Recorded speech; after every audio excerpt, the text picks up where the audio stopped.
Hello and welcome back to my YouTube channel. In the previous videos where we had discussed about oil pulling and general dental tips, a lot of people had inquired about pyorrhea. Everybody wants to know what is bad breath, or also known as halitosis. So I'll be explaining it in two parts. First would be the reasons for bad breath and next would be the solutions to it. First, the most common reason of halitosis is the food which is stuck in our mouth overnight.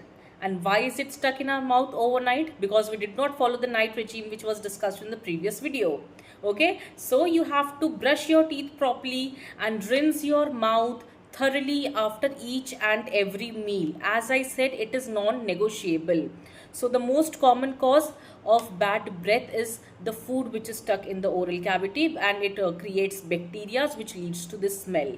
Next reason is a lot of consumption to garlic. Garlic has that smell which lingers on for a very long period of time. Next, dehydration.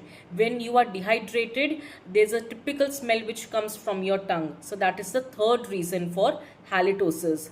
Now, what you need to do is solutions to these problems. Number one, rinsing your mouth after every meal.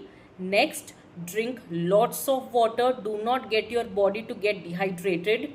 Okay, next, go for oil pulling techniques if you feel that bad breath has become constant with you. So go for oil pulling. Every alternate days you can even use mouthwash, although that is a temporary thing, but that will give you a relief for a short period of time.